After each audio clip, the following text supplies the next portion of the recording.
Listo. Voy a comenzar a proyectar mi pantalla. Toda la pantalla. Compartir. Todos deberían estar viendo mi pantalla.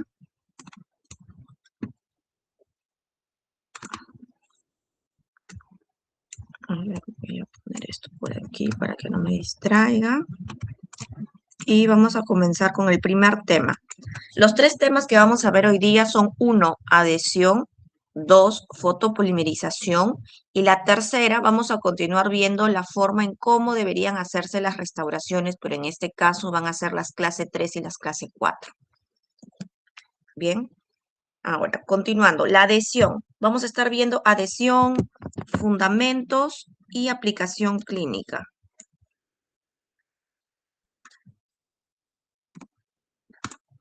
Uy, se colgó. Ya. Bueno, dentro de la clase de adhesión que vamos a estar compartiendo el día de hoy, vamos a estar viendo principalmente estos 4 puntos que vamos a estar desarrollando. El primero, componentes de un sistema adhesivo. Segundo, la clasificación, cómo vamos a ver estos sistemas. Tercero, cómo nos vamos a adherir sobre las estructuras dentarias. Y la cuarta, última y muy importante, qué protocolo clínico tenemos que seguir. Ahora, la adhesión. Díganme en sus propias palabras, si alguno de ustedes activa su micrófono, ¿qué entienden por adhesión? ¿Qué es lo que ustedes entienden por adhesión? Adhesión puede tener diferentes connotaciones, cada uno puede tener una idea propia en su cabeza, ¿no? ¿Qué entienden ustedes por adhesión? Una unión que es más allá de la física. Una unión que más allá de la física. Me parece una muy buena definición. ¿Quién más?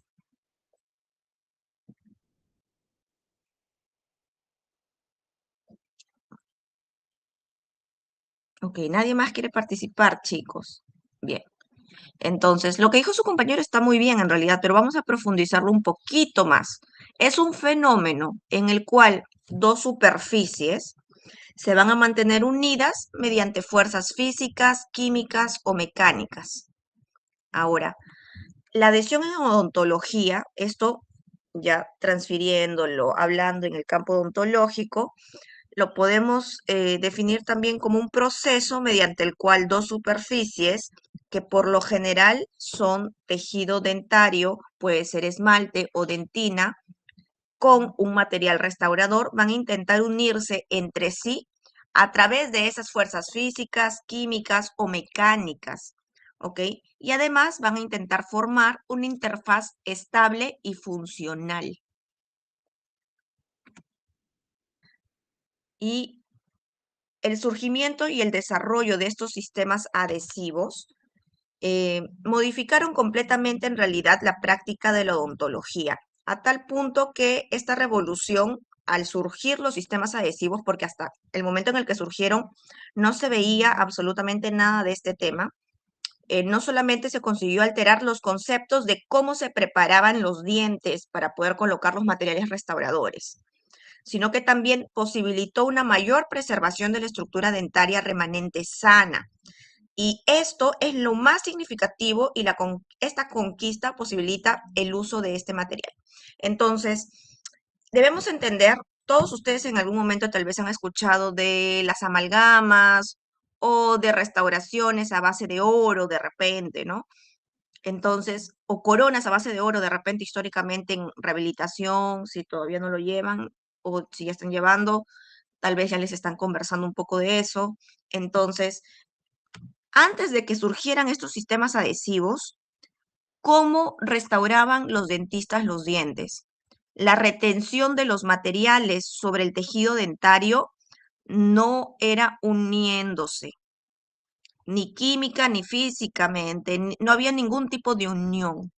La única forma en la que los materiales se quedaban, las restauraciones se quedaban en los dientes, era por retención mecánica, es decir, ellos hacían un desgaste sobre los dientes para que sean retentivas y retuvieran las restauraciones que colocaban.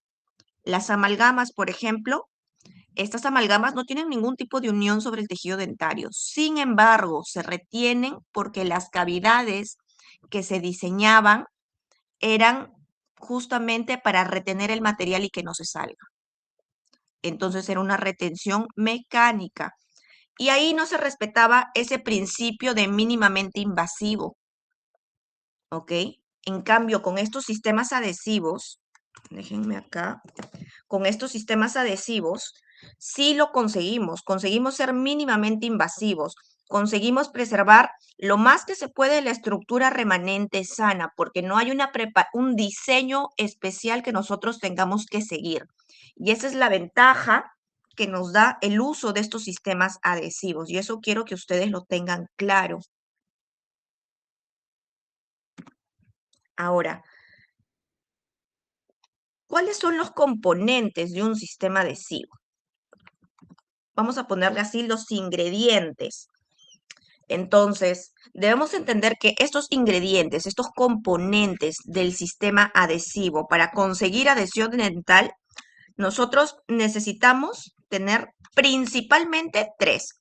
Doctora, ¿son los únicos que van a ver? No, en realidad un sistema adhesivo, un frasco de estos o los dos frascos que traiga el sistema adhesivo, tiene muchísimos más componentes, pero los tres principales que necesitamos para conseguir adhesión dental son estos tres y son en los únicos tres que nos vamos a centrar, ¿ok? Entonces, el primero, necesitamos un componente bajo de pH. Este componente bajo en pH puede estar compuesto por un ácido, por ejemplo, el ácido fosfórico, o un monómero funcional de un pH también bajo. El segundo componente vienen a ser las moléculas hidrofílicas, que son moléculas con una afinidad por el agua, por eso esa hidrofilia. ¿Y por qué esto de aquí es importante? Dentro de los tejidos, o principalmente cuando entremos en contacto con el sustrato de dentina, ¿qué característica tiene este tejido? La dentina, a diferencia del esmalte, tiene un alto porcentaje de contenido en agua. Por tanto, el material que nosotros vayamos a colocar sobre esa dentina tiene que tener cierta hidrofilicidad, esa afinidad para poder penetrar y generar la capa híbrida de manera correcta. Y ya les hablaré después qué es la capa híbrida. Y tercero, así como también tenemos moléculas hidrofílicas, también vamos a necesitar moléculas hidrofóbicas. Estas son importantes porque van a permitir que esa unión que se forma sea longeva, ¿ok? En los sustratos dentarios. Entonces, estos son los tres principales componentes que nosotros necesitamos para conseguir adhesión. Ahora, explayándonos un poco más sobre el primer componente que era de un pH bajo. ¿Para qué me sirve este pH bajo? ¿No? ¿Qué tan bajo tiene que ser?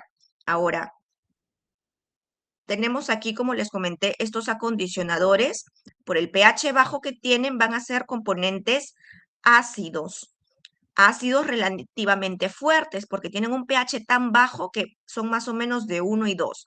¿Y para qué los vamos a utilizar? Porque ustedes han visto en la clase que tuvimos hace un par de semanas que utilizábamos el ácido fosfórico por cierta cantidad de tiempo en el tejido, ¿no? ¿Y para qué lo usamos? ¿Cuál es el objetivo? En ese momento no se los mencioné, pero ahora sí.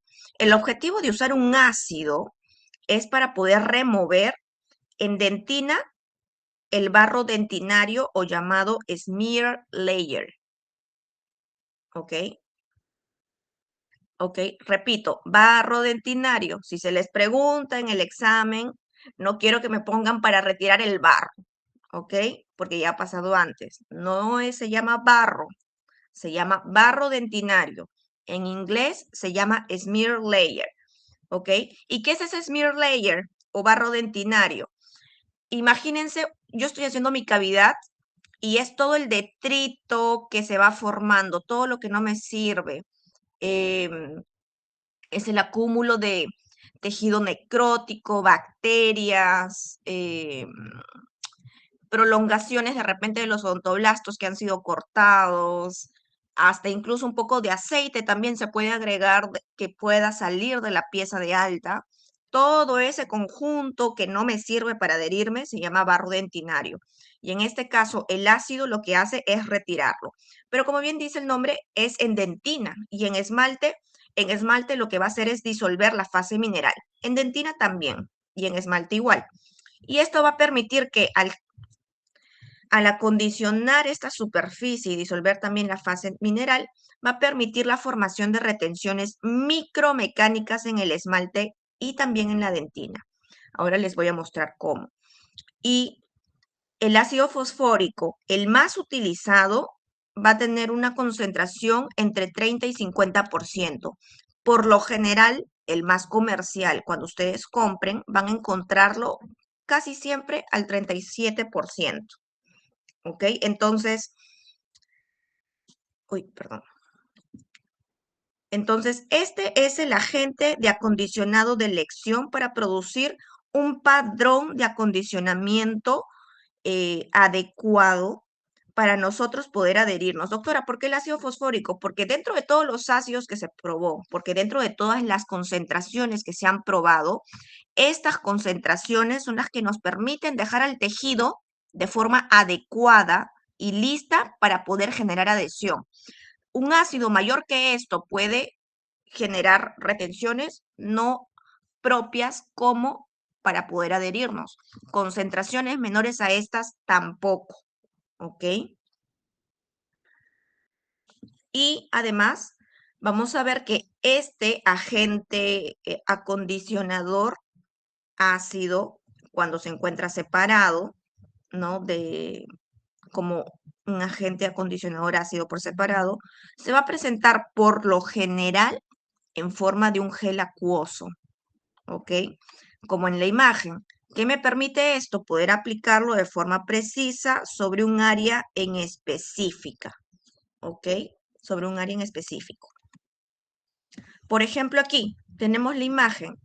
Vemos cómo el ácido puede, por la propiedad, cuando viene por separado en ese tipo de presentación, como gel acuoso, nosotros podemos seleccionar en qué zona vamos a colocar ese ácido y que solo funcione a nivel de esa zona. Yo, por ejemplo, aquí no quiero que el ácido funcione en dentina.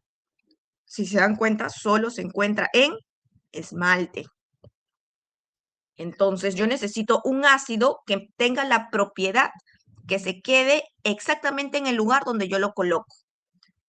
¿Sí?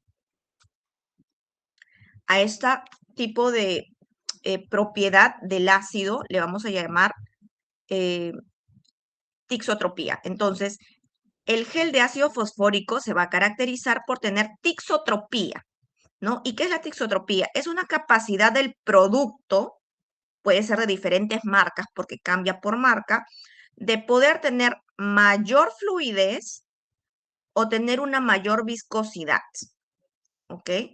Esta propiedad es física, es importante que se considere al momento de comprar un ácido, porque va a depender para qué lo vas a usar. Por ejemplo, si yo quiero hacer grabado, acá yo estoy seleccionando qué tejido voy a grabar, ¿cierto? Entonces, yo necesito un ácido que se quede solo en esta zona. Entonces, yo necesito un ácido con una que sea más fluido o más viscoso. ¿Qué es lo que ustedes piensan? Porque también es pregunta de examen. Yo necesito acá un ácido fluido o más viscoso. Pueden activar su micrófono, chicos, por favor, ¿ya?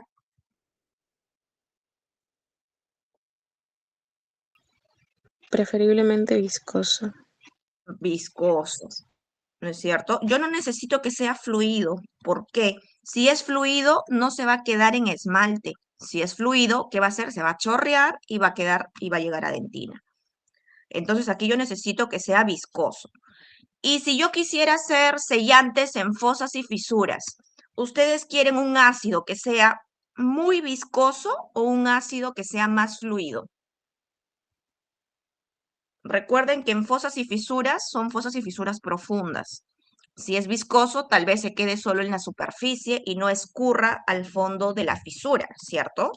Entonces, para esos casos, ¿ustedes qué preferirían? ¿Un gel viscoso o un gel fluido?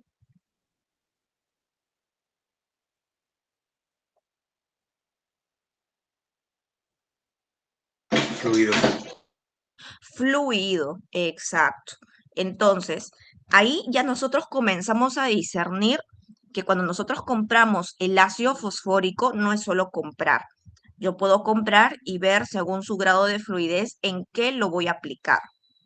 Yo, por ejemplo, en mi consultorio tengo dos tipos de ácidos, uno que es más fluido, uno que es más viscoso, ¿ok?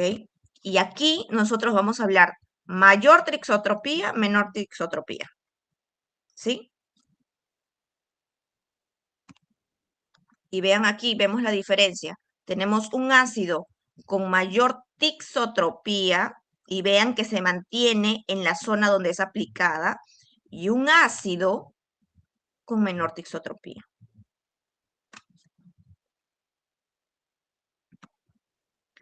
Ahora, vamos a continuar con el tema de las moléculas hidrofílicas.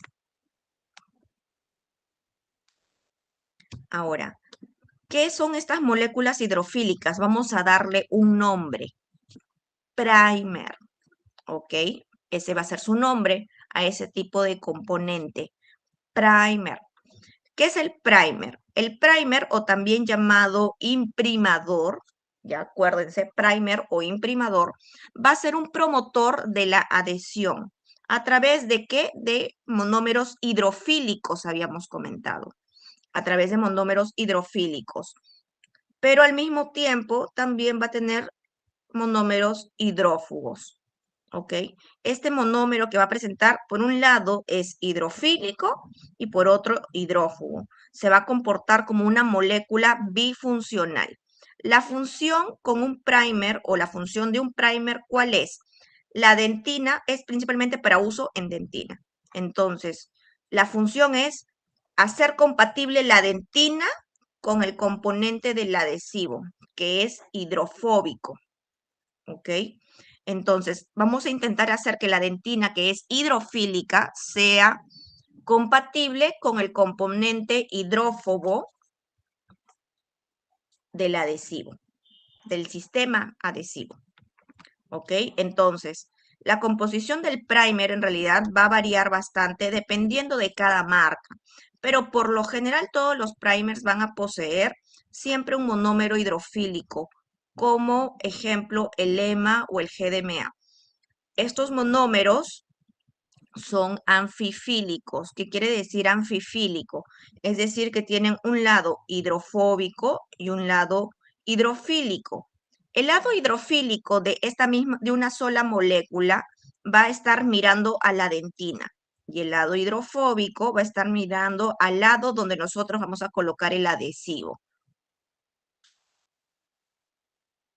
O el tercer componente del adhesivo. ¿Ok? Luego de esto, ¿qué más? Entonces, si les pregunto, ¿cuál es el objetivo del primer o imprimador? Su objetivo es incrementar la habilidad del adhesivo o del sistema del adhesivo de poder esparcirse en la superficie del substrato. ¿Cuál substrato? Principalmente la dentina. ¿Por qué? Porque la dentina es hidrofílica y el sistema adhesivo, el tercer componente, es hidrofóbico. Entonces, dentro de los componentes de un sistema adhesivo debe haber alguno que trate el sustrato que es hidrofílico y lo haga atrayente o compatible con este tercer componente. ¿Ok? Y luego vemos el tercer componente, que es el de las moléculas hidrofóbicas. Y a este tercer componente vamos a darle el nombre de adhesivo per se. Doctor, entonces, ¿solo ese es el adhesivo? No, nosotros vamos a estar hablando sistema adhesivo a todo esto. El sistema adhesivo puede venir en un solo frasco, los tres juntos, El sistema adhesivo puede venir por separado, pero ya les voy a ir comentando eso en la clasificación, ¿ok? Pero estos tres componentes, como yo les comento, estos tres ingredientes siempre están presentes. Y este tercer componente, que era hidrofóbico, le vamos a darle un nombre, adhesivo per se. El adhesivo per se, o como tal, también tiene otro nombre, bonding, ¿ok? El bonding o adhesivo van a variar también su composición dependiendo del fabricante, ¿ok?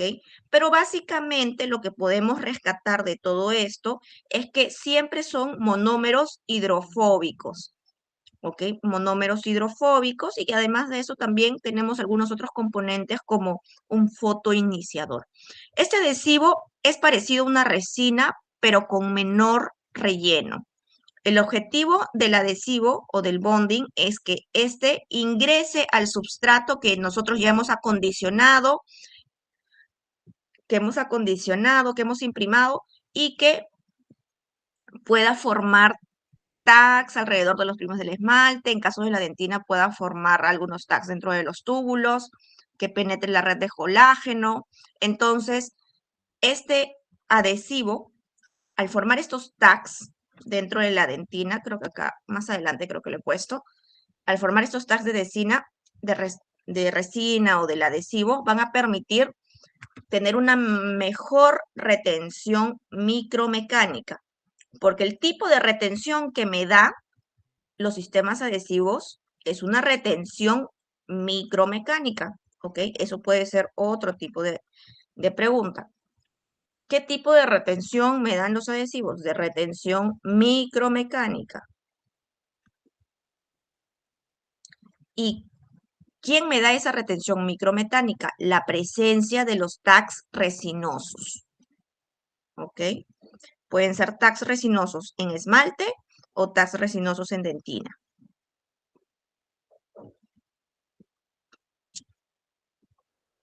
Ahora, yo les comenté que el sistema adhesivo puede tener principalmente tres componentes: el acondicionador ácido, el monómero hidrofóbico y el monómero hidrofílico. Sin embargo, tiene más cantidad de componentes, como por ejemplo solventes, que pueden ser agua, etanol, acetona o una mezcla de estos. Iniciadores, inhibidores de la polimerización, para que simplemente al abrirlo no se polimerice tan rápido, ¿no? Sino solo al estímulo. Necesita fotoiniciadores. Son componentes que permiten que el adhesivo, entre comillas, polimerice, se endurezca, entre comillas, con el uso de una lámpara fotopolimerizadora, con la ayuda de esto. Coiniciadores. Tiene algunos monómeros funcionales de alta interacción con el calcio. Pueden tener también algunas cosas extras como silano, antimicrobianos, algunas partículas de relleno, inhibidores de enzimas, ¿no? Agregados que han ido saliendo con el tiempo. Por eso les digo que lo esencial y lo principal son estos tres. Ahora, teniendo en cuenta los tres principales componentes fundamentales para que pueda tener adhesión dental dentro de un sistema adhesivo, y ya han visto que también pueden haber mayor cantidad de componentes, entonces, ¿cómo yo los voy a clasificar? ¿Ok? ¿Ok? ¿Cómo los clasifico?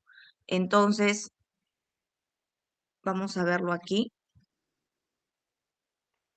Se acostumbra mucho a clasificar los agentes de unión dentinarios o sistemas adhesivos, también les podemos llamar agentes de unión dentinarios, por generaciones, ¿ok? Por generaciones de adhesivos. Sin embargo, este tipo de clasificación yo no lo veo muy adecuado, ¿no? Acá no van a ver las generaciones, la primera, la segunda, la tercera, porque han sido generaciones de adhesivo, han sido los menos eficientes y ya no existen. Solamente existen, si se habla por generación, de la cuarta en adelante. Y hablar de generaciones, como les comenté, es una forma un poco artificial de delimitar los avances que se está teniendo actualmente con los materiales. porque intentan encasillarlos tanto que a veces hay tantos cambios de forma tan rápida que no terminan ya encajando en ninguna generación. Por eso yo lo veo más lógico, en vez de hablar por generaciones, hablarlos, pero por el número de pasos en los cuales se utilizan, ¿no? Por categoría y pasos clínicos. Es como yo veo que es más lógico y entendible eh, estos sistemas adhesivos. Por ejemplo, tenemos aquí el primer grupo. ¿Qué quiere decir cada uno de estos? Son las clasificaciones. Por generaciones tenemos la cuarta, la quinta, la sexta, la séptima y la octava. ¿Ok? Luego, si lo vemos por categorías, la cuarta y la quinta están dentro de este grupo, que son etch and rinse. ¿Qué quiere decir etch and rinse? Son de grabado y lavado. La generación 6 y 7, la generación 6 y 7 están dentro del grupo que se llaman self-etch. ¿Qué quieren decir estos? Autocondicionantes. Y la número 8, la generación 8, está dentro del grupo que vamos a llamar universales. ¿Ok? Entonces, dentro de los de etch and rinse, el nombre ya me dice grabado y lavado. ¿Qué quiere decir esto? Que se va a grabar con ácido la superficie y se va a lavar, ¿no? Súper didáctico, ya te lo dice el nombre. Ahora, puedo grabar y lavar en 3 pasos o puedo grabar y lavar en 2 pasos. Si fuesen 3 pasos, son los de cuarta generación. Si son 3 pasos, lo que yo hago es coloco ácido acondicionador sobre el sustrato, dentina o esmalte. Luego de eso, aparte, aplico el primer. Y aparte, aplico el componente adhesivo. Por eso son 3 pasos. Esos 3 componentes principales que les comenté están separados en 3 frascos diferentes. Pero de los de grabado y lavado, también tenemos de 2 pasos. Los de 2 pasos son los de quinta generación y lo que se intentó hacer aquí es hacer que estos pasos clínicos se reduzcan, porque el objetivo, van a ir viendo con el tiempo, es disminuir la cantidad de pasos clínicos, porque a menor cantidad de pasos clínicos hay menor error por parte del usuario. Es más fácil de aplicar y hay menos errores en su aplicación. Entonces, en los de grabado y lavado de 2 pasos, que son los de quinta generación, tenemos el ácido acondicionador todavía por separado, pero en una botellita lo que han intentado hacer es unir el primer o imprimador junto con el adhesivo. Y acá ya tenemos solo 2 pasos. Luego tenemos los autoacondicionantes. Sexta generación. Los autocondicionantes que son 2 pasos también, ¿ok? Entonces recordemos que yo les hablé que ese componente ácido podía ser un gel o podía ser un monómero con un pH ácido. Entonces, acá tenemos en el autocondicionante de 2 pasos, ya no hay jeringa de gel acondicionador. Tenemos, por un lado, una botellita de solo el adhesivo y una botellita donde han intentado unir el acondicionador con el primer, lográndose un primer con un pH ácido. ¿Ok? Entonces acá tenemos nuestros 2 pasos. Y luego tenemos autoacondicionantes de un solo paso. ¿Qué quiere decir? El propio sistema va a acondicionar su superficie. ¿Ok? Y acá vamos a tener juntos tanto el ácido, el primer y el adhesivo, todo en uno. ¿Ok? Y luego comenzaron a surgir este tipo de grupo de sistemas adhesivos llamados universales. Y actualmente es el de los más comerciales. ¿Ok? También se le llamó incluso la octava generación. ¿Y cuál es la ventaja? Yo elijo cómo usarlo. Puedo usarlo con el protocolo de 2 pasos o puedo aplicarlo en un solo paso. Yo lo elijo, yo como usuario, como profesional, yo elijo cómo usarlo. Esa es la ventaja que tiene. Entonces, así es más o menos como vamos a ver la clasificación de los sistemas. Así que yo veo este diagrama bastante didáctico y que lo estudien también para el momento que toque dar el examen.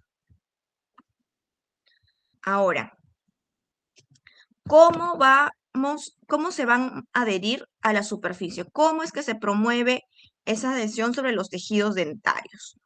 Pero para eso nosotros tenemos que entender a qué tipo de sustrato nos vamos a adherir, porque la adhesión al esmalte es diferente a la adhesión a dentina, porque son dos sustratos diferentes. Cada uno me va a ofrecer algo diferente, por tanto la adhesión en cada uno es totalmente diferente. Comenzando porque el sustrato en esmalte, estas son microfotografías, ¿ok? Están en microscopio electrónico de barrido y de por sí ya podemos ver diferencias grandes, ¿no? En esmalte tenemos un 97% de tejido inorgánico. En dentina, 70%. Orgánico en dentina aumenta, 18%. En esmalte tenemos 2. Vean la poca cantidad de tejido orgánico que hay. Y agua. En esmalte es mínimo, pero en dentina aumentó a 12%. Entonces, desde aquí ya vemos una gran diferencia en cómo es ese sustrato al cual nos vamos a adherir. Ahora, la adhesión al esmalte. Entre las estructuras mineralizadas que van a constituir el diente, el esmalte se presenta como una estructura heterogénea, constituida, ya les comenté, 97% de material inorgánico, 1% de material orgánico y 2% de agua en peso. ¿Ok? Además de esto, es importante destacar que este contenido mineral se constituye principalmente de cristales de hidroxiapatita, los cuales se van a encontrar dispuestos de manera ordenada formando los tan conocidos prismas del esmalte con formas de bastones o agujeros de cerradura. ¿Ok? Entonces, estos prismas del esmalte van a ser la unidad estructural del esmalte dentario. La acción fundamental que va a ocasionar el acondicionamiento ácido, es decir, aplicar el ácido sobre el esmalte, es transformar toda esta área del esmalte que está intacto, y está intacto porque tiene una baja energía superficial, pues va a presentar distintos grados de impurezas en la superficie. ¿Por qué tiene baja energía superficial? Porque tiene impurezas, tiene glicoproteínas salivales en la superficie, tiene la presencia de biofilm, y para poder transformar eso en un área con una energía superficial alta para poder adherirse, necesito desmineralizarlo, necesito disolver la matriz inorgánica de las varillas adamantinas y crear microporos que puedan transformar ese tejido. ¿Ok? Entonces, esto me va a permitir desmineralizar de forma selectiva los prismas y aumentando la porosidad que pueda haber en el esmalte a nivel del microscopio y al mismo tiempo pues se va aumentando la energía superficial. ¿Cómo se hace esto? Vean aquí, estos son los tipos de grabado. Yo aumento la energía superficial pasando de esto a esto. Esto es el esmalte después de que nosotros le colocamos el ácido fosfórico. Entonces, al aplicar el ácido fosfórico sobre el esmalte, como se los dije, va a comenzar a disolver, pero va a disolver de forma selectiva los prismas y va a crear un patrón de acondicionamiento del esmalte, un acondicionado adamantino. Ahora, tenemos patrones tipo 1, tipo 2 y tipo 3, ¿ok? Y nosotros tenemos que saber qué tipo de patrón nosotros necesitamos para poder adherirnos. Yo les comenté muy rápidamente la primera vez eh, que había un protocolo de aplicación de los sistemas adhesivos y ahí habían tiempos específicos para la aplicación del ácido fosfórico, no sé si lo recuerdan.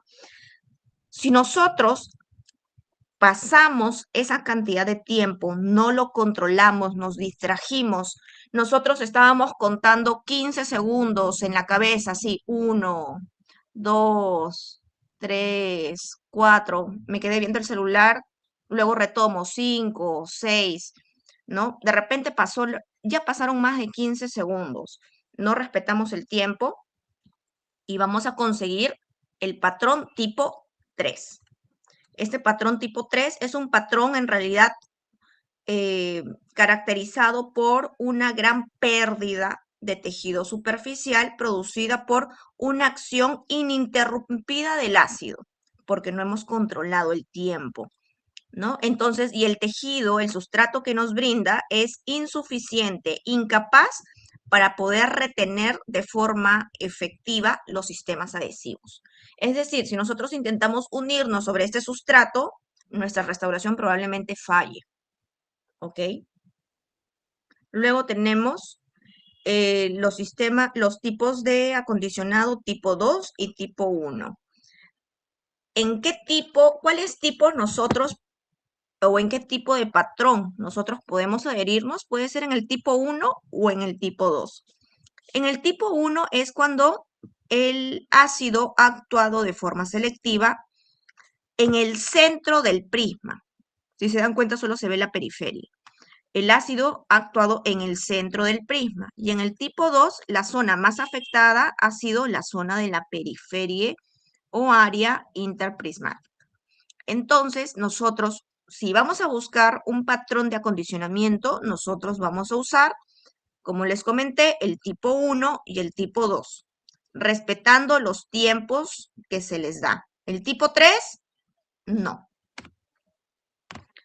Ahora, ¿cómo vamos a usar eh, estos ácidos sobre el esmalte? Como les comenté, ¿qué es lo que sucede?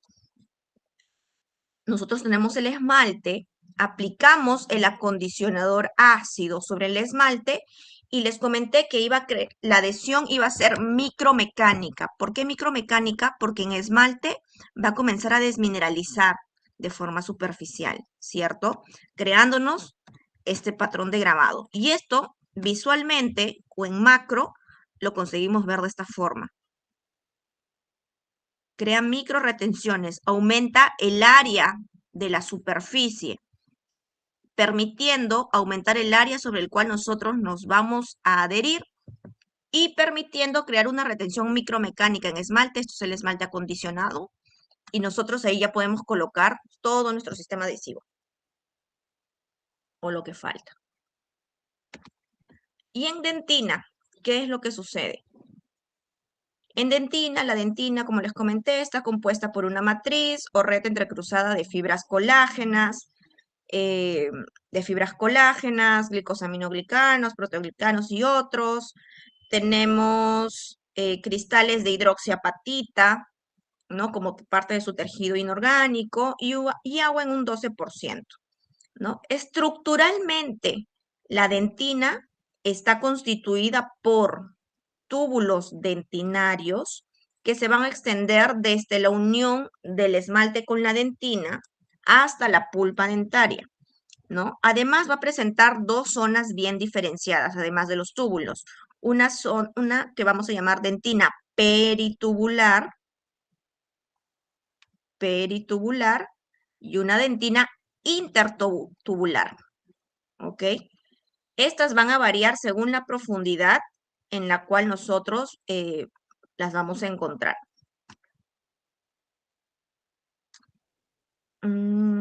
La dentina puede ser vista como una extensión anatómica y fisiológica también de la pulpa, en el cual estos túbulos van a permitir que extensiones de la pulpa puedan estar dentro de los túbulos, ¿no? Como los odontoblastos.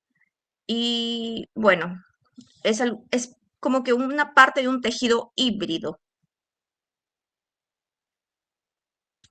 Avanzando con la densión adentina, vamos a poder ver acá un poquito más.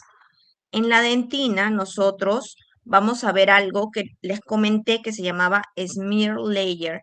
El smear layer es una capa que se va a formar durante los procedimientos de corte del tejido de la dentina. No es que ustedes van a encontrar ya smear layer en dentina, no. Esta se va a formar cuando ustedes intervengan, cuando ustedes abran una cavidad, cuando ustedes pasen sus fresas de corte sobre la dentina, cuando pasen sus curetas sobre dentina, el sistema de corte. Es en ese momento que se forma el smear layer, no antes, ¿ok? No es que ya viene con smear layer. Entonces, retomando, es la capa formada durante los procedimientos de corte. ¿Con qué? Con los instrumentos rotatorios, perdón. ¿Ok? Acá recalco esto. Con instrumentos rotatorios. ¿Cuáles son los instrumentos rotatorios? Son los que se utilizan con la pieza de alta o el contraángulo, no con la cureta, sobre la dentina. Esta capa, como les comenté, es el resultado de seccionar o el tejido y que va quedando sangre. ¿De dónde vendría la sangre? De repente, si estamos en qué parte del sustrato, tal vez hemos hecho una pequeña exposición pulpar, tal vez al momento de cortar la dentina había una prolongación del odontoblasto que cortamos y pudo haber quedado algún rastro de sangre, saliva, bacterias, fragmentos abrasivos también de la fresa, aceite propia del sistema rotatorio que estamos usando de la pieza, ¿no? Y todo esto se va a terminar adheriendo sobre la dentina. Nuestra dentina, que está originalmente es así, con el barro se ve de esta forma, vean, obliterado por completo. Entonces, sobre este sustrato, si nosotros vamos a estar trabajando, eh, vamos a encontrar que este barro va a tener una espesura entre 1 y 5 micrómetros y está reduciendo evidentemente la permeabilidad dentinaria. Entonces, ¿qué es lo que tenemos que hacer o de qué forma vamos a estar actuando sobre este smear layer? Si vamos a trabajar con un sistema adhesivo, lo que generalmente hace el sistema adhesivo, si hablamos de los etch and rinse, que son los que ustedes van a usar en clínica, ¿ok? Donde ustedes, creo que la mayoría lo tiene. Si colocan el ácido fosfórico en dentina, ¿qué sucede? Miren lo que hace el ácido sobre dentina. Barro dentinario sin barro dentinario. Lo eliminó. Descubrieron los túbulos y es más fácil unirse a esto que a esto. Sin embargo, ustedes van a ver, tal vez ahora no se los diga, pero dentro de todos estos sistemas adhesivos que vimos, todas estas generaciones, han visto la forma no solamente de eliminar el barro dentinario con el uso del ácido, sino de tal vez incorporar ese smear layer y no eliminarlo y usarlo a nuestro favor. Usarlo a nuestro favor y ya no eliminarlo. ¿Ok? Entonces, es parte de los avances de los sistemas adhesivos. Pero lo clásico era de que puedan ver que retirando el smear layer por debajo están los túbulos totalmente libres y limpios. El smear layer no solamente se queda en la superficie, también se introduce dentro de los túbulos dentinarios. Y en dentina, ¿cómo nosotros vamos a tratar la dentina? El tratamiento adhesivo en dentina es para obtener una superficie activa y de alta energía superficial. La superficie el mecanismo de unión para nosotros poder unirnos a dentina va a encontrarse basado en poder eliminar principalmente el smear layer o barro dentinario de forma tradicional. Si lo vemos tradicionalmente, esto es lo que van a buscar los sistemas adhesivos. Aunque ya más adelante, vamos a decirlo así, esto es adhesión nivel 1. adhesión nivel 2, nivel 3, vamos a darnos cuenta que esto no siempre es así. El smear layer también puede jugar a nuestro favor. Pero ahorita que estamos sentando las bases, vamos a hablar de eliminar el smear layer. Porque la mayoría, como les comento y vuelvo a recalcar, va a usar la quinta generación de adhesivos. Casi ninguno está teniendo ahorita el adhesivo universal. Entonces, con estos de quinta generación, esto es lo que nosotros encontramos. Eliminamos el smear layer o también llamado barro dentinario. Desmineralizamos, lo retiramos por completo de la superficie dentinaria, que es la dentina, ¿cierto? ¿Y qué conseguimos con esto? Exponer las fibras colágenas y también los túbulos dentinarios, ¿no? Esto que vemos aquí es lo que ha sucedido acá, siempre y cuando nosotros respetemos los tiempos apropiados. Luego de esto, la adhesión a dentina se va a hacer más compleja.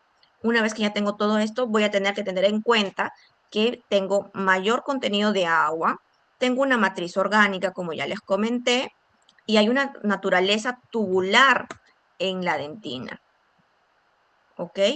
Entonces, al realizar esto, yo tengo que entender que debo de mantener de esta forma mi sustrato, ligeramente húmedo. Vean qué sucede aquí abajo.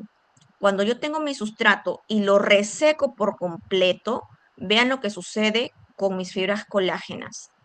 Colapsaron. Colapsaron y me obliteran también los túbulos dentinarios.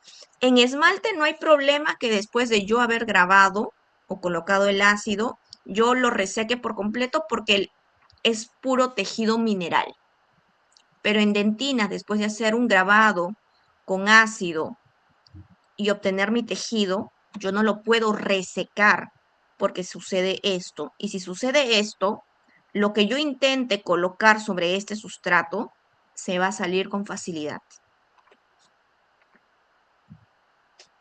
¿Ok? Entonces, resumen de esta diapositiva, principalmente, el mecanismo de unión para poder obtener adhesión o unirme a dentina es eliminando el smear layer, desmineralizando la dentina y exponiendo las fibras colágenas.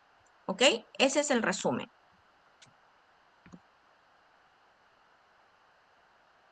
Ahora, una vez que yo ya hice el acondicionamiento de la superficie de la dentina, he eliminado ese barro dentinario, ¿qué es lo que me corresponde hacer? Ahora sí colocarle el bonding que le corresponde, ¿cierto? Pero siempre y cuando tenga mi tejido adecuado, no esté colapsado como lo vimos acá, sino que se quede bonito de esta forma, semihúmedo. Y yo le coloco mi adhesivo con mi microbrocha y se va infiltrando. Y vean que el adhesivo o el bonding no se queda solo en la superficie, ingresa al túbulo dentinario. Y ese ingreso al túbulo, esa prolongación, nosotros le llamamos tags o microtags de resina. ¿Ok?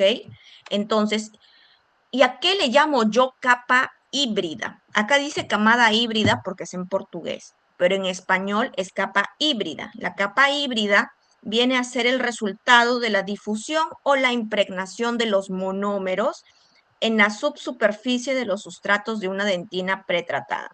Esta capa híbrida se define como una zona de interdifusión dentina-resina que se forma por la infiltración de monómeros, del imprimador y del adhesivo sobre la red colágena expuesta, por la acción del acondicionamiento ácido sobre la dentina peri e intertubular formada por la dentina.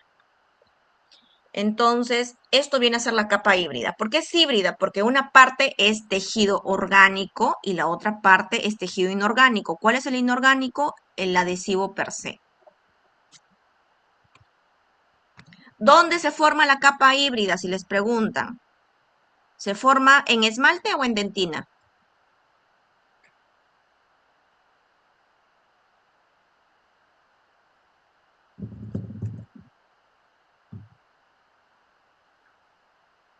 ¿En dónde se forma la capa híbrida?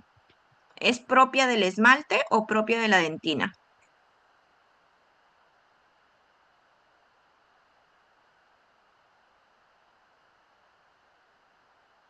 es propio de la dentina. Si se dan cuenta, acá estoy hablando capa híbrida de las fibras colágenas.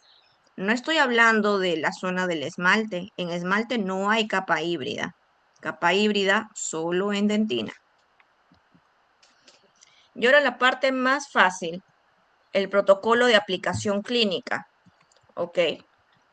Lo más común, lo más sociabilizado todavía en la universidad, ¿ok? Y es el sistema adhesivo que tiene la clínica, es el de 2 pasos, llamado Etch and Rinse o también llamado de quinta generación, que quiere decir 2 pasos, uso de ácido y uso de, en una botellita, el bonding con el primer. ¿Y qué es lo que voy a hacer aquí? Como les comenté, es una receta de queque, una receta de cocina. Primero, grabo el esmalte con ácido fosfórico de 15 a 30 segundos como máximo. Yo, chicos, cuando grabo el tejido, uso un cronómetro en el celular y le doy play. Intento no pasarme del tiempo que coloco acá.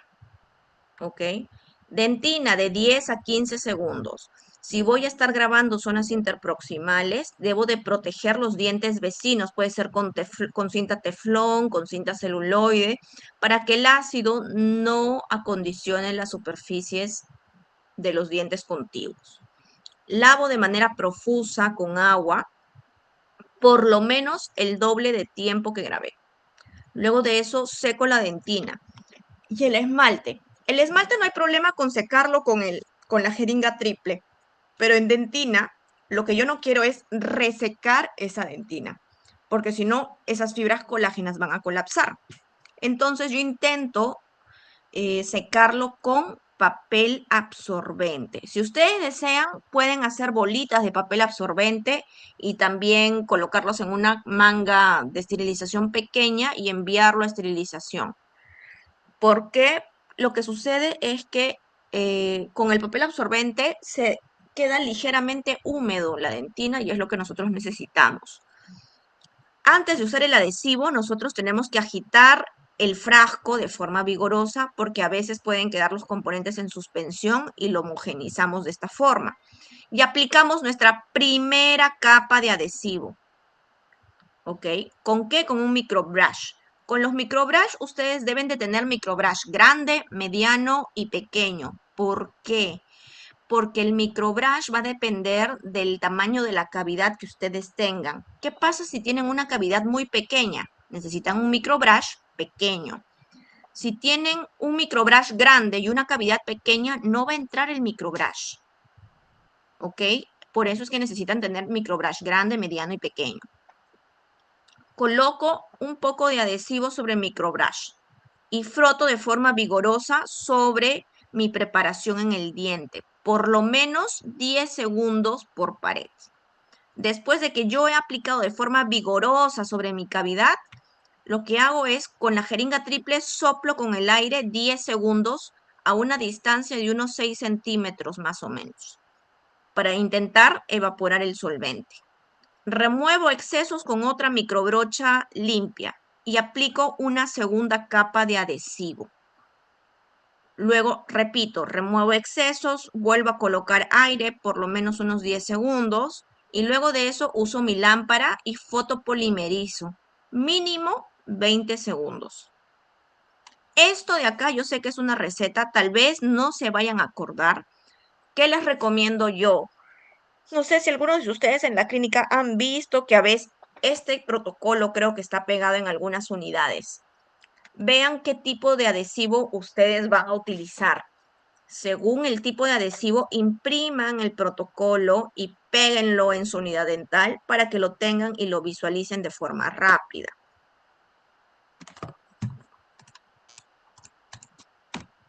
Acá tengo un pequeño video sobre la aplicación del ácido, sobre la aplicación del sistema adhesivo de quinta generación. Vean ahí cómo coloca el ácido fosfórico. Son 20 segundos, pero en el segundo 10 le colocó ácido a la dentina para completar el tiempo que se necesitaba sin grabar de más. Lavan, secan, colocan su adhesivo, de forma activa. Vean cómo frota de las superficies internas, aire, segunda capa, nuevamente, retira los excesos, aire y fotopolimeriza.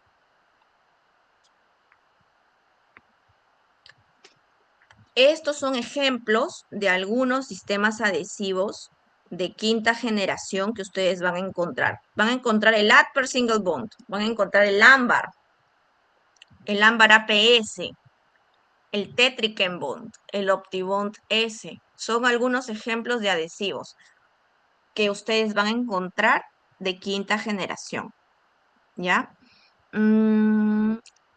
Ustedes van a encontrar adhesivos y resinas de diferentes marcas. Y yo les comento lo siguiente. En este tipo de materiales son como los autos. Funcionan, pero te van a llevar a tu destino dependiendo, o sea, de diferentes formas. Tú puedes llegar al mismo punto de destino con un carro de los 70 que de repente está ya un poquito oxidado, llegas bien a tu destino final, o puedes llegar bien a tu destino final en tu camioneta del año BMW. Entonces, los dos pueden llegar al mismo destino, pero los dos pueden llegar de formas diferentes y más eficientes. Por eso es la diferencia de marcas y de precios que hay en los materiales. Ahora, ¿qué otro sistema adhesivo vamos a ver de protocolo? El universal. Si alguno de ustedes tiene universal, puede usarlo, ¿ok? Los universales vamos a usar, yo les comenté que podíamos usarlo de diferentes formas dependiendo de lo que yo quiera. Pero dentro de todos los protocolos de cómo se pueden usar, hay uno que ha obtenido mejores resultados y es ese protocolo el que nosotros vamos a utilizar. Y ese protocolo de universal es el de grabado selectivo en 2 pasos. ¿Cómo es esto? Nosotros vamos solamente a grabar el esmalte, ya no la dentina. A diferencia del de quinta generación, que sí se graba por completo toda la cavidad. En el universal no. En el universal, con este protocolo, solamente el esmalte. ¿Ok? Es el protocolo de universal que vamos a usar. Pero podría grabarse todo, también todo. Pero el que nosotros vamos a elegir es el de grabado selectivo. Solamente vamos a seleccionar para grabar el esmalte. ¿Y cuál es el protocolo? Grabamos esmalte 15 segundos. Vean aquí. 15 segundos. Lavamos con agua. Secamos la superficie. Luego colocamos nuestro adhesivo, primera capa, segunda capa de adhesivo. Removemos excesos, aire y se fotopolimeriza. Vean que nunca grabé dentina, solo grabé esmalte. Ejemplos de adhesivos universales.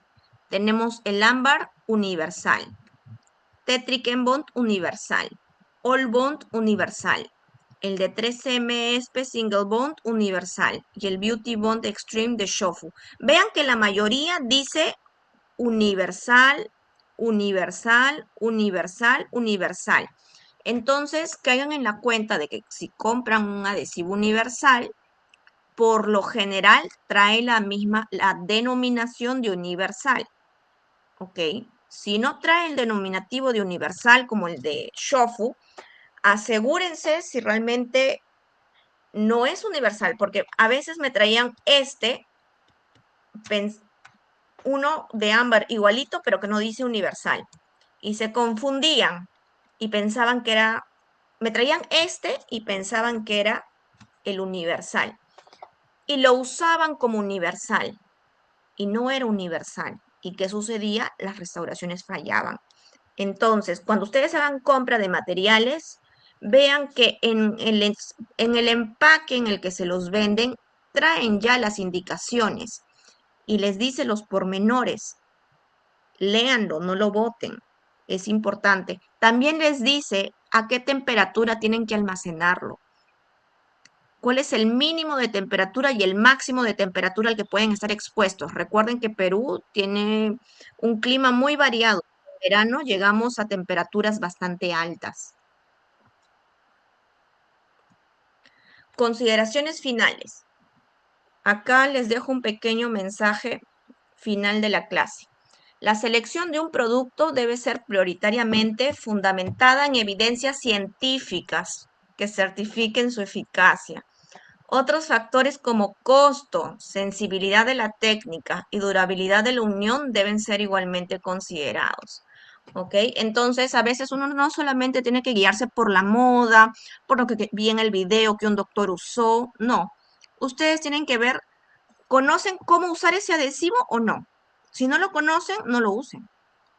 Primero, aprendan a cómo usar el adhesivo que quieren usar, el protocolo, apréndanlo, léanlo, y recién utilícenlo. ¿Por qué? Porque si la técnica requiere algunos pasos que ustedes no lo han realizado, hay un riesgo de error en su aplicación que puede terminar mal en la restauración final. ¿Ok?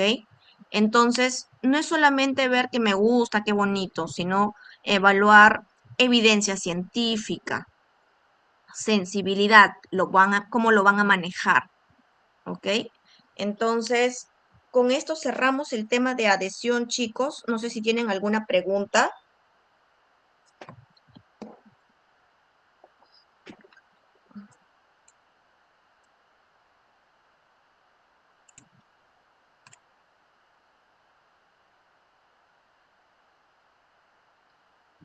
Si no hay preguntas, voy a continuar. ¿Qué horas son?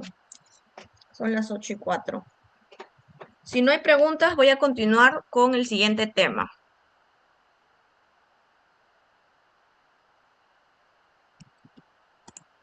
Bien.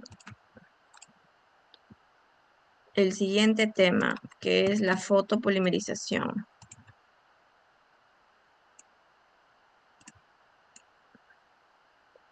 Sí se logra ver, ¿cierto?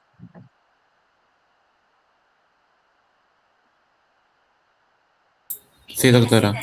¿Sí se ve? Ya. Mm, a ver acá.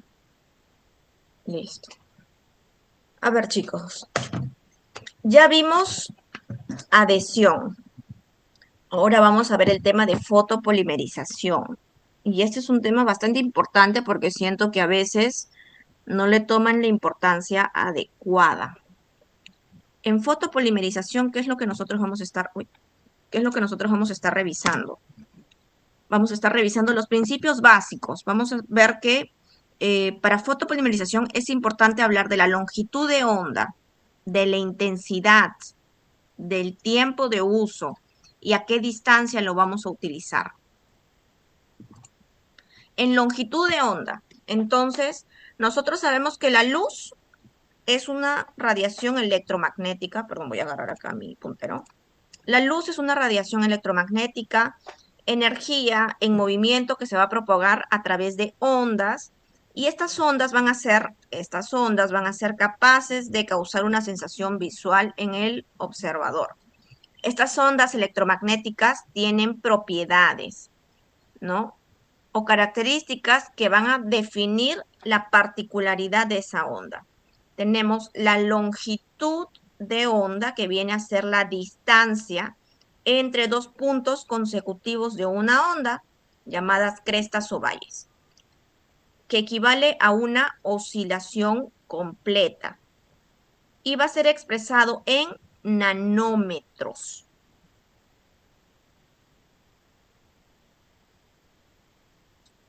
En nanómetros. A ver, la siguiente, aquí. Entonces, y me faltó algo más acá.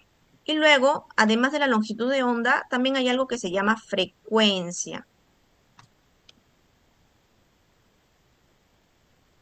Pero eso ya lo vamos a ver después, me parece. Ya, aquí. Por aquí tenemos el espectro electromagnético. acá tenemos que esta figura nos va a mostrar un espectro electromagnético donde hay diferentes ondas y que van a estar dependiendo o van a depender de la longitud que haya. A menor longitud, mayor longitud de onda. Con una longitud de onda por encima de la luz ultravioleta y por debajo del infrarrojo, vamos a tener a la luz visible. La luz visible va a tener unas longitudes de onda que van desde los 400 nanómetros aproximadamente hasta los 700, donde cada color es determinado por una longitud de onda, como vemos acá, específica, que va a ser capaz de estimular a los fotorreceptores de las células en los ojos y poder ser percibida por los seres humanos. ¿Ok? Estos son las longitudes de onda. Ahora, vamos a ver aquí los fotoiniciadores. Los fotoiniciadores van a ser aquellos que están incluidos dentro de la matriz orgánica de los materiales de restauración y que se puedan polimerizar principalmente por luz, por eso se le llama foto, porque se estimulan con la luz y poseen estos tipos específicos de enlaces que pueden absorber la radiación solo bajo ciertos rangos de onda. Por eso les estaba hablando acá que cada espectro de luz tiene una longitud de onda específica. Entonces, al hablar de la longitud de onda, vamos a ver que los componentes de los adhesivos y las resinas van a tener una longitud, van a tener estos fotoiniciadores y que cada fotoiniciador es estimulado con una longitud de onda específica que pueda haber en la luz, que nos pueda brindar. Doctora, ¿y los materiales poseen todos los fotoiniciadores en uno solo? No. Cada marca puede ir mezclándolos. Ivocerin es de Ivoclar. TPO, la canforquinona, de repente lo usan en otras marcas, ¿no? Entonces, lo que tenemos que encontrar es que estos fotoiniciadores, con estas longitudes de ondas a las cuales se estimulan para que puedan comenzar y dar inicio y producir radicales libres que propicien la fotopolimerización, puedan alcanzar estas longitudes de onda a estas moléculas fotoiniciadoras. ¿Cuáles son estas moléculas? Canforquinona a 468 nanómetros, fenilpropandiona, la lucerina TPO a 400 y vocerina a 410. Pero doctora, ¿hay más? Hay más. Entonces, cuando nosotros compremos una lámpara LED, ¿ok? Una lámpara LED, porque así se llaman, tenemos que encontrar lámparas donde su longitud permita abarcar a todas estas, o sea, consiga estimular a todos estos fotoiniciadores. ¿Qué pasa, doctora, si yo me compro una lámpara que solamente está en este rango? Si se dan cuenta, en este rango solamente alcanza al cual, a la canforquinona, pero no va a alcanzar a materiales que tengan estos otros fotoiniciadores. Entonces, repito, cuando yo compro una lámpara, necesito una lámpara con una longitud de onda un poco, un espectro de longitud largo. ¿Por qué amplio? Porque yo necesito, yo no sé, ¿qué pasa si para mañana cambian los fotoiniciadores en una marca y el espectro está un poco más atrás? Y yo me compré una en específico en este punto. No me va a servir la que tengo. Tendría que comprarme otra para conseguir abarcar.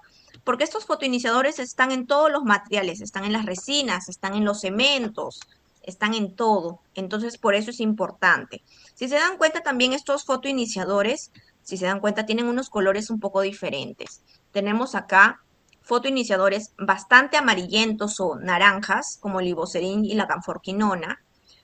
Y tenemos un fotoiniciador también un poco más blanco. Y ustedes se preguntarán de repente, ¿y eso influye? Influye. Por ejemplo, si yo voy a tratar a un paciente para hacerle carillas y mi paciente quiere los dientes blancos, blancos, blancos, yo no creo que en esa resina vayan a usar este fotoiniciador. Probablemente esa resina use fotoiniciadores blancos. Por tanto, yo necesitaría un una lámpara que puede estimular este fotoiniciador. ¿Ok? Hasta ahí, esta parte quedó claro.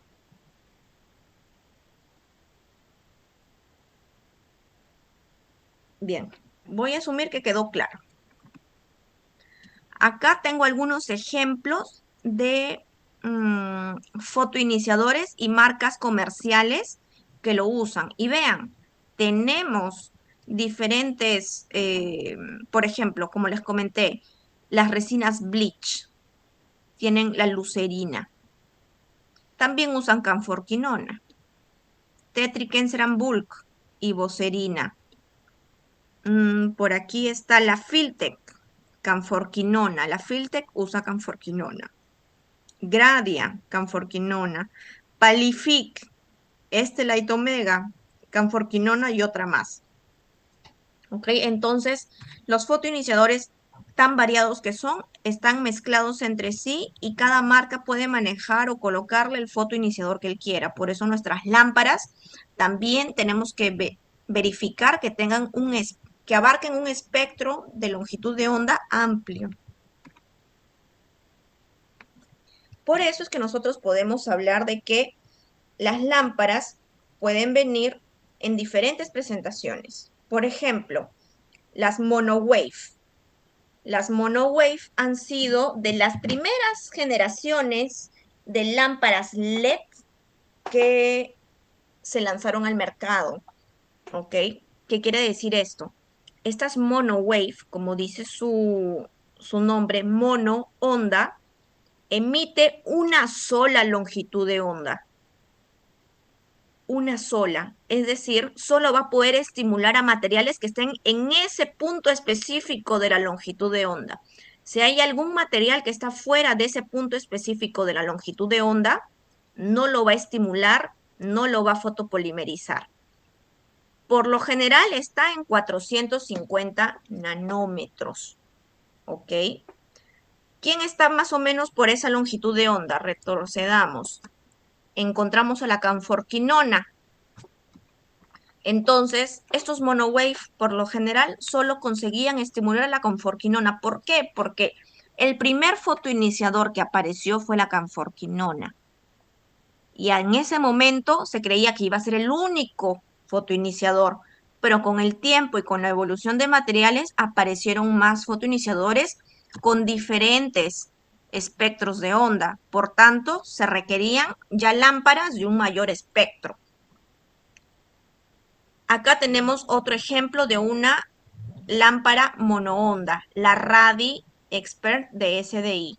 La Radi, vean su longitud de onda, va más o menos de unos 20, 30, 40, desde los 440 hasta los 480, que abarca la canforquinona. Vean el ibocerín, que es otro, se quedó por detrás. ¿Ven? Entonces, esto es el tipo de problemitas que nos puede traer este tipo de lámparas.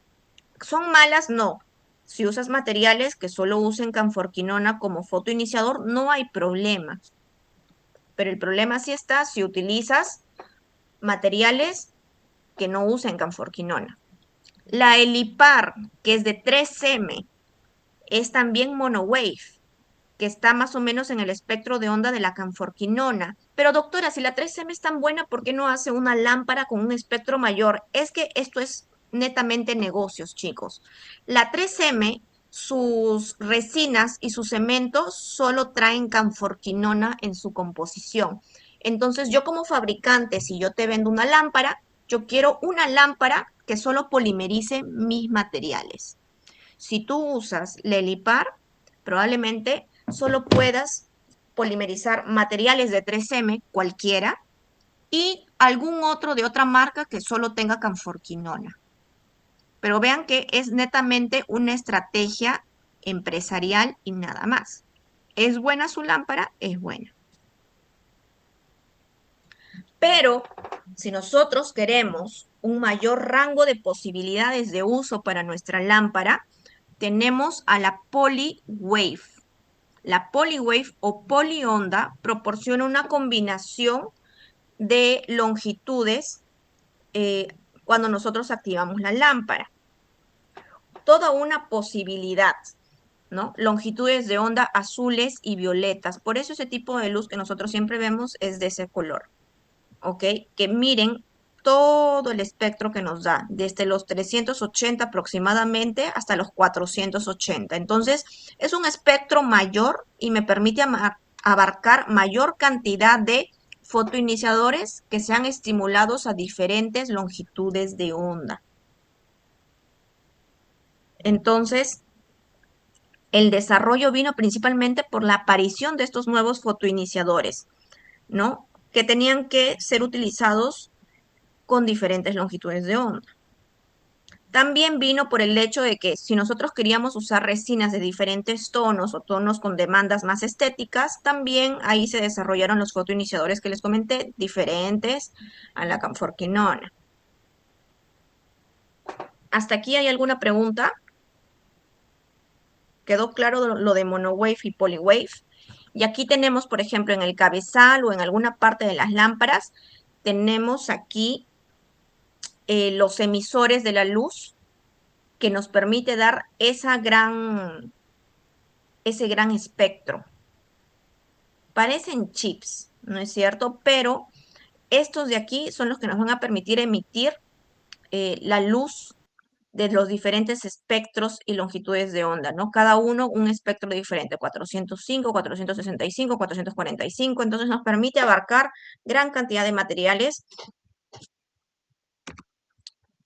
Ejemplo, la Valo. La Valo es una de las mejores lámparas que hay en el mercado de forma actual, es el Gold Standard. Vean más o menos la longitud de onda que abarca de 380 a 515 nanómetros, ¿ok? Esta es una lámpara top. ¿Cuánto te vale esta lámpara? Está más o menos 7,000 soles.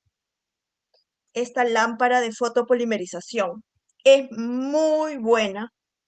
Si alguno de ustedes quiere comprársela, se la puede comprar, ¿ok? Pero es una lámpara bastante pro.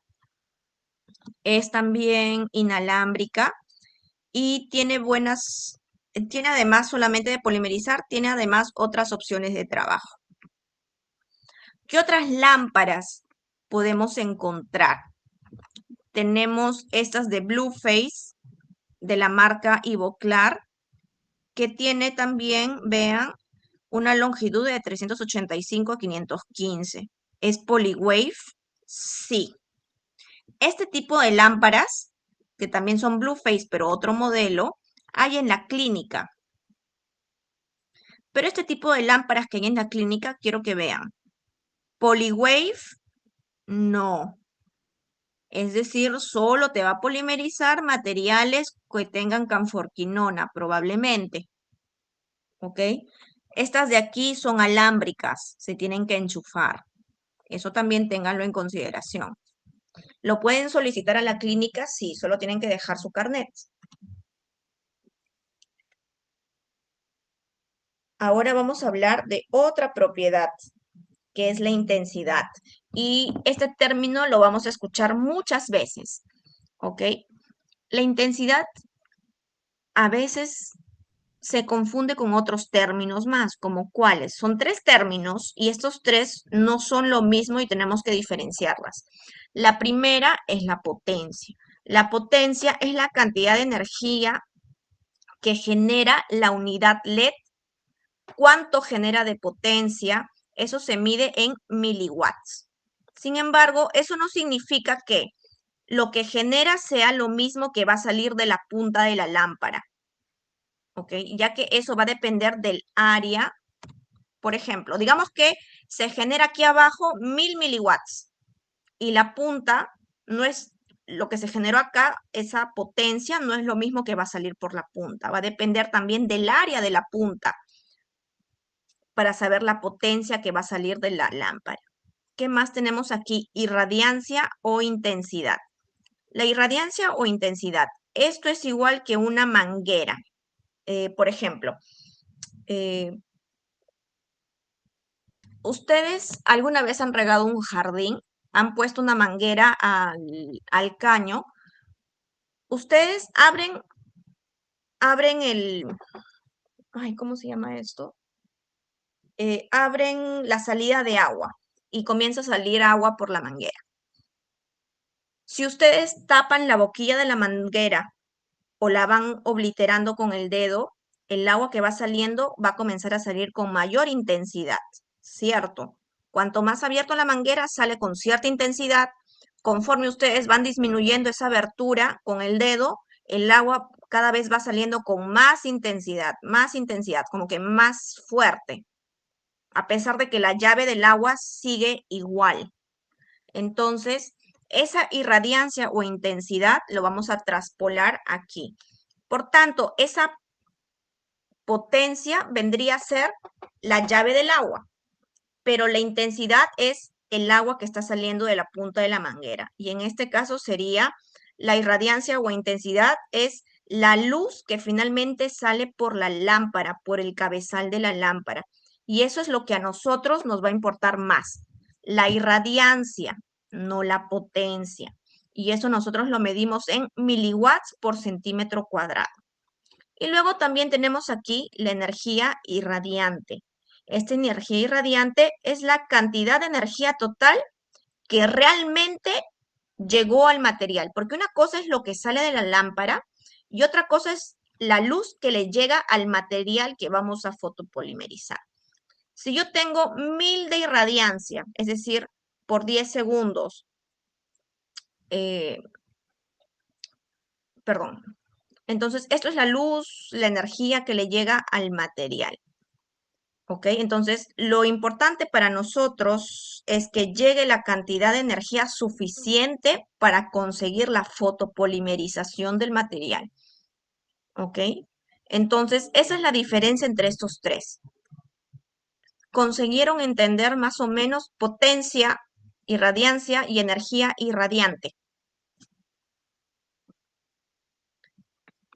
Ahora, acá tenemos algo bastante particular. ¿Ok? Acá hay algo que nosotros necesitamos entender. Les hablé de la energía irradiante, que es la energía que se necesita para polimerizar o la que recibe el material.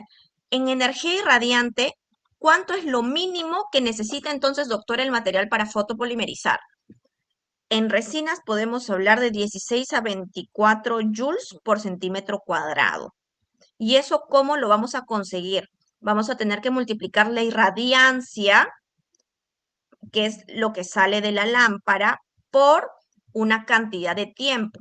Por eso cuando ustedes se les dan el protocolo, leen materiales, les aparece, ok, fotopolimerizar por 15 segundos, fotopolimerizar por 20 segundos, por 30, por 40, porque dependiendo de eso vamos a conseguir por lo menos la energía irradiante mínima necesaria para la fotopolimerización del material, que eso ya lo definió el fabricante.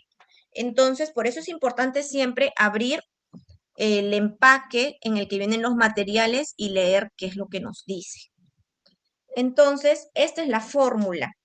Irradiancia por tiempo de exposición. Y eso me da la energía irradiante. Otro punto que es importante analizar viene a ser la distancia. ¿Qué distancia, doctora? La distancia entre el cabezal de la lámpara y el material. ¿A qué distancia yo me voy a encontrar de lo que voy a fotopolimerizar? A mayor distancia, menor luz es el que le va a llegar.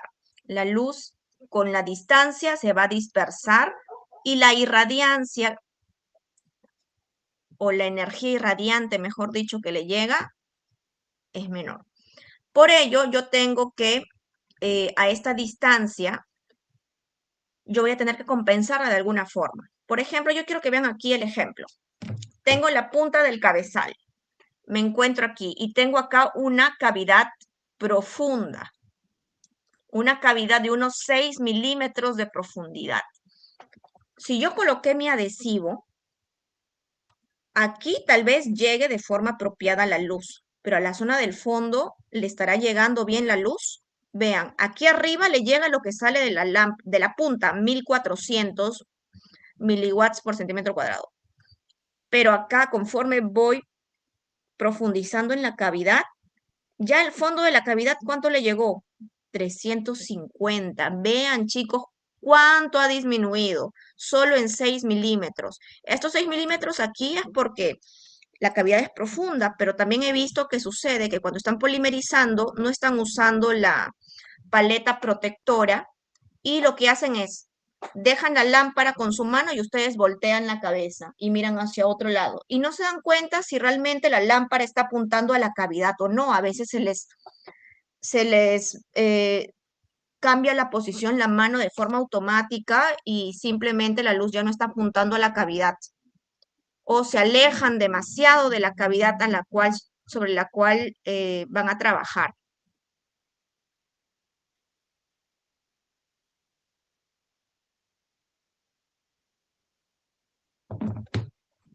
Entonces, doctora, ¿qué es lo que yo debería hacer para estos casos? ¿No? ¿Por qué razón? Entonces, si tengo cavidades profundas, ¿qué es lo que yo debería hacer para intentar compensar? Uy, se fue. ¿Qué es lo que yo debería hacer, doctora, para intentar compensar? Acá es lo que yo les comentaba. A veces los alumnos no se dan cuenta y su lámpara no está llegando también de forma perpendicular a la superficie, y especialmente cuando las lámparas son anguladas. El paciente tiene la boca abierta y la lámpara no se consigue apoyar de forma eficiente sobre la superficie. Y esto, acá sí llega la luz en una distancia adecuada, pero aquí, si yo quiero polimerizar acá, imagínense toda esa distancia de acá hasta aquí abajo, evidentemente no va a funcionar. Aquí un poquito menos, pero vean con este formato de lámpara, ya no tener esas angulaciones, ya me permite disminuir la distancia o el ángulo que se formaba acá. Y lo único por lo que yo me preocuparía sería por el fondo de mi cavidad y ya no por ningún otro factor externo. ¿Ok? Entonces, el tema de la distancia también es bastante importante. ¿De qué forma yo podría ayudar de alguna forma para que compensar tal vez con el tiempo de polimerización, aumentar la cantidad de tiempo de polimerización para intentar que llegue la mayor cantidad de energía sobre el material y conseguir su polimerización adecuada? ¿Qué fenómenos físicos se generan con el uso de la lámpara fotopolimerizadora? El calor y la contracción de la polimerización contracción del material que se está polimerizando. El calor principalmente se debe a una reacción exotérmica que ocurre por el movimiento de los monómeros y la conversión de los enlaces insaturados de carbono en enlaces saturados durante la polimerización. Sin embargo, el agente principal que va a aumentar la temperatura es la unidad de fotopolimerización, que en este caso es la lámpara. Cuanto mayor sea la intensidad de la lámpara y el tiempo, mayor es el calentamiento del tejido dentario. Vean aquí, incluso puede llegar la lámpara hasta 50 grados.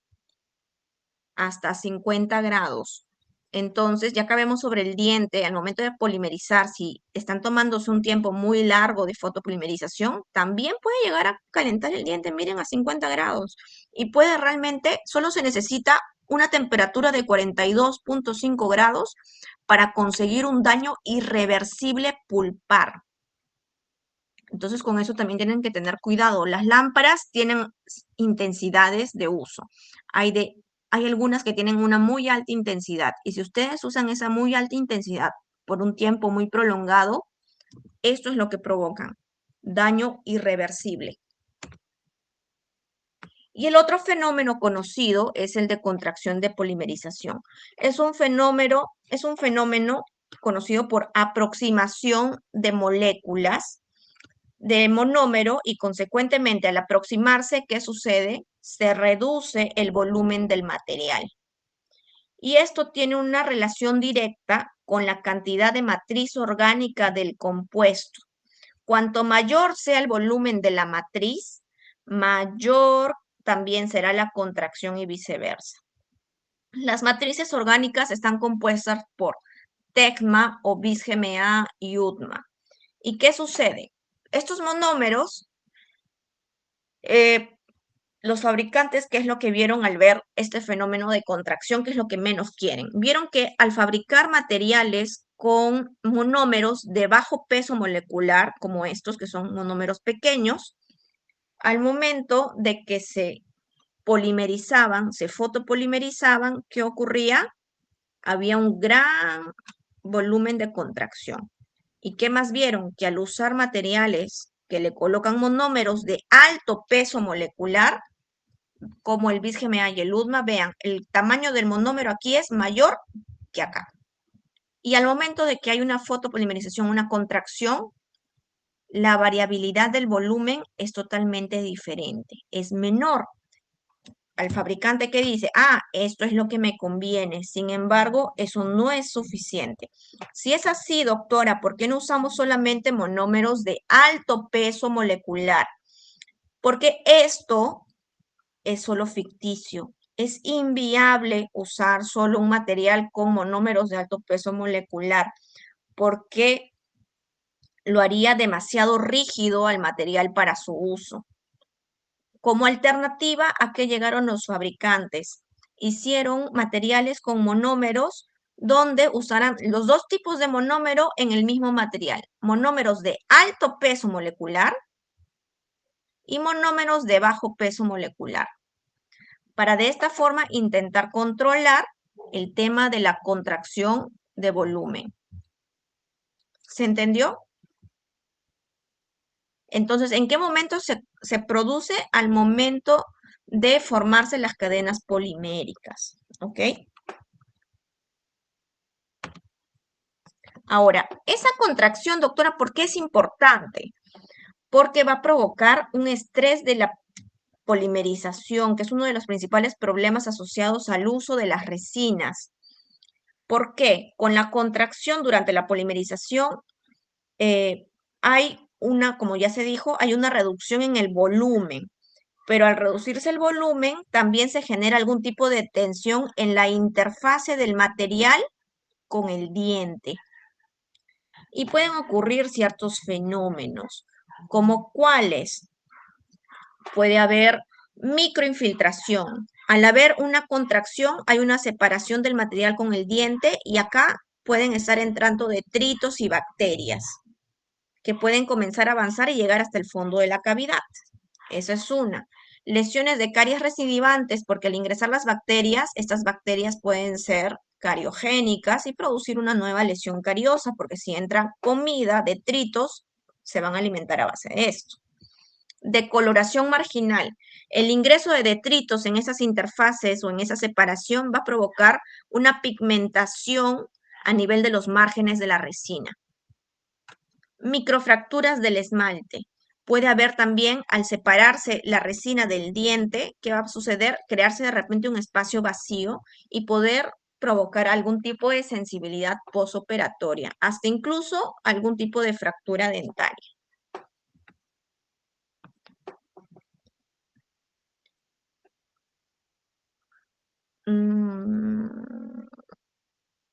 Ahora, ¿de qué forma podríamos nosotros controlar qué tanto se produce este estrés de contracción? ¿Hay alguna alternativa, doctora, para controlar de que esto no suceda? No de que no suceda, pero sí de que no sea muy grande, porque va a suceder de todas maneras. Pero lo que sí podemos controlar es que no sea muy grande. ¿Cómo lo podemos controlar? Con el volumen del material que polimerizamos. Cuanto mayor sea el volumen que nosotros coloquemos, cuanto mayor cantidad coloquemos dentro de la cavidad, mayor va a ser esa contracción. Entonces, nosotros, o sea, las resinas que vamos a usar para hacer nuestras restauraciones, tienen como un máximo de 2 milímetros en altura que nosotros lo podemos usar. Por eso les decimos que de repente cuando nosotros usamos las resinas es por capas y no es de un incremento único, para de esa forma nosotros conseguir medir y controlar ese estrés de contracción.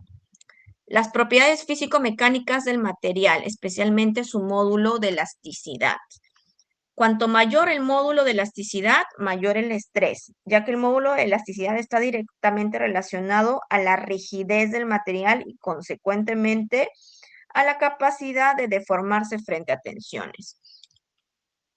La técnica de inserción del material. Nosotros estábamos usando qué tipo de técnica de inserción.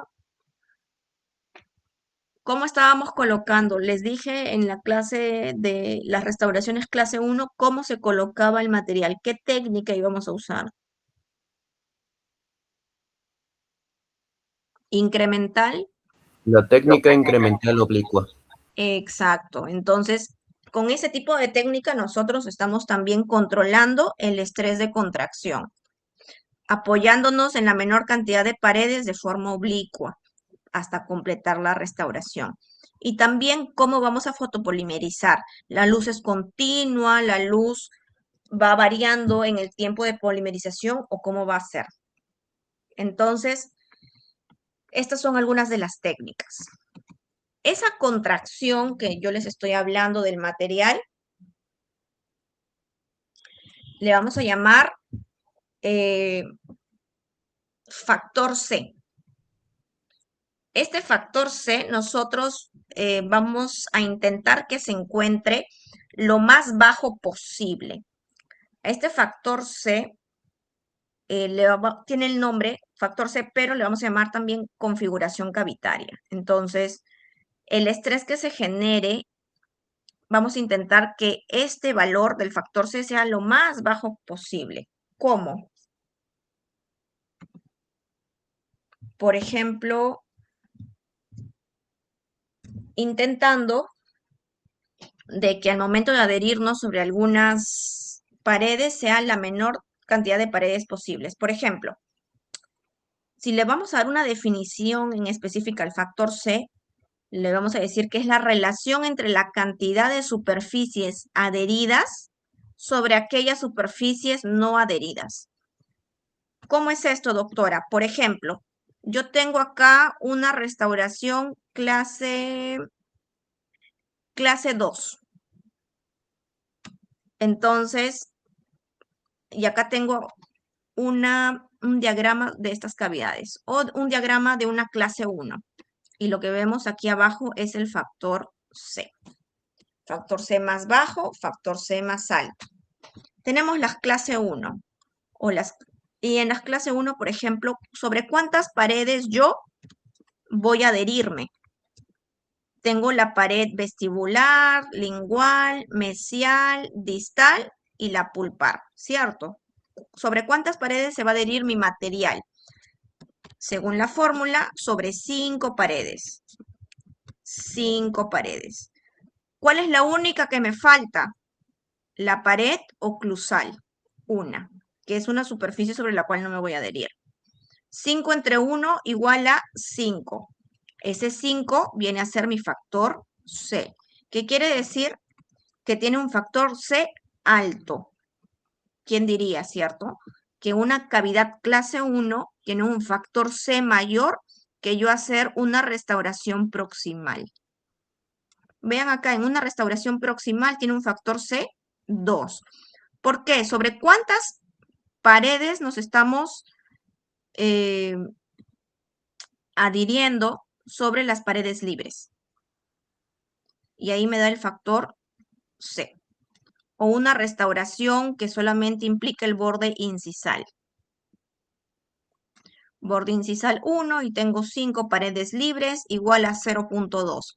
Entonces, hay mayor estrés en una clase 1 que en una restauración a nivel del borde.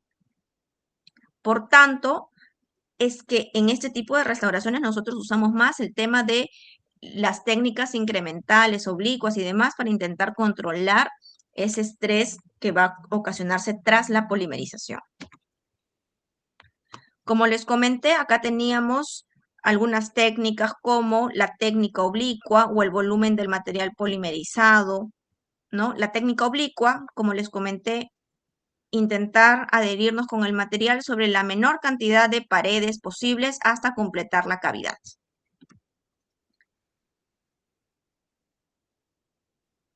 Luego tenemos la técnica de fotopolimerización. Las lámparas podemos usarlas de diferentes formas. Una en la cual se llama una técnica uniforme continua porque la luz es continua a lo largo del tiempo y vean, es a la misma intensidad. Otra que es continua, pero 2 pasos, donde primero es baja y intempestivamente aumenta. Luego tenemos la que es en rampa, continua también, vean, comienza bajita y comienza a aumentar. Y luego tenemos las discontinuas. ¿Por qué discontinuas? Vean aquí, hay un periodo donde sale luz con una intensidad baja, se suspende la luz y luego se retoma otra vez automáticamente, pero con una intensidad un poco más baja. Este es discontinua porque hay un tiempo de separación entre una y el otra con un inicio suave. Y hay otra que se llama de pulso retardado. Perdón, esta es la del pulso retardado, ¿no? Pero la que nosotros vamos a intentar usar siempre son estas continuas y de preferencia la que es en rampa, donde va aumentando la luz de forma progresiva. Esto va a permitir también disminuir ese estrés de polimerización. Algunos tips. Sería bueno poder saber cuál es el fotoiniciador de nuestro material antes de usarlo. Verificar cuál es la exigencia del fabricante de ese material, porque ellos ya nos dicen el tiempo de exposición, intensidad, potencia y demás que necesita el material. Saber cuál es la longitud de onda de la lámpara que vamos a usar y la irradiancia que tiene el equipo también. Debemos garantizar que la posición en la que usemos garantice que la luz va a llegar de manera apropiada al material. Cuidemos las puntas, porque las puntas y cualquier material de protección sobre la lámpara puede interferir y reducir la potencia de la luz que vaya a salir. Y veamos que si no es posible que la luz llegue de forma directa al material, tenemos que intentar compensar de repente aumentando el tiempo de fotopolimerización. A ver si esto de acá puede ayudar de cierta forma y compensar. ¿Tienen alguna pregunta sobre el tema de fotopolimerización? Sí, doctora. Sí. Una duda. El tema de la penetración y respecto a eso, ¿qué procedimiento se podría hacer con las diferentes lámparas? Penetración. En realidad no hay nada que puedas hacer con el tema de la penetración o con las lámparas. Cuando dices penetración me refiero a la espesura del material. Sí, doctora, algo así, porque yo estaba viendo y en los diferentes modelos, por ejemplo, en lo de Woodpecker, eh, tienen sus lámparas para distintos procedimientos, por ejemplo, para lo que es Aditamentos de la lámpara. No tanto por eso, doctora, sino porque tenían unos modelos específicos que son para carillas y otros que solamente son para restauraciones, o algo así entendí, por eso. Ya, a ver, les voy a ir explicando un poquito. No todas las lámparas lo traen, por eso no lo he colocado. Cuando hablabas de penetración, yo pensaba de repente que me hablabas el volumen de material que vas a usar. Y eso es algo que también me olvidé. Las resinas máximo de volumen es 2 milímetros de espesura, no más, en una cavidad. No más de 2 milímetros de espesura de resina. ¿Colocan 3, 4? No. Para polimerizar, no. 2 milímetros de espesura de resina es lo máximo que se permite, no más. A no ser que sean resinas propias que no son las tradicionales. Pero las resinas tradicionales solo 2 milímetros de espesura. ¿Ya? Ahora, su compañero dice de qué forma la penetración, que en realidad son aditamentos, no es una lámpara específica para carillas, no es una lámpara específica para curaciones, son aditamentos que traen las lámparas, pero ojo que no son todas las lámparas las que lo traen, por eso también no lo he colocado. Por ejemplo, la Valo X aditamentos me trae ciertos aditamentos para yo fotocurar. Trae unas lentillas como estas, por ejemplo. ¿Para qué me sirven? Si yo estoy en una cavidad profunda, con esta proyección de punta, la luz sale de mi lámpara y llega lo más profundo en mi cavidad. Si yo hago carillas, esto de acá va a polimerizar en una zona puntual de la carilla solo para fijarla y luego hacer mi polimerización tranquila sabiendo que no se va a mover. Pero son aditamentos que trae cada lámpara. Trae otros aditamentos como para hacer descarte de fracturas, lesiones cariosas, transiluminación, reconocimiento de resinas y demás, ¿no? Entonces, cada puntita yo la puedo usar para diferentes funciones. Intraconducto, ¿no? Entonces, son aditamentos que trae la lámpara, no son funciones específicas propias. Las de Woodpecker, yo creo que son también aditamentos los que trae, si no me equivoco, ¿ya? Pero por lo general son aditamentos, no son funciones propias de una lámpara. Ahorita otra lámpara muy buena que he visto es la O-Star.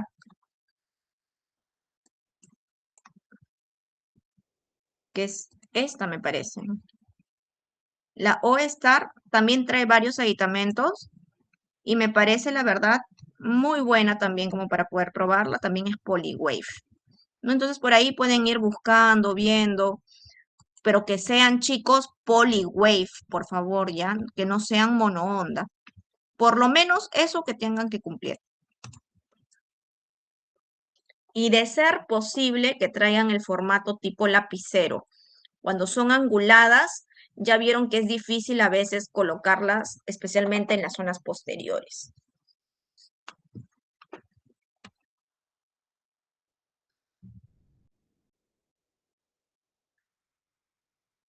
¿Tienen alguna otra pregunta?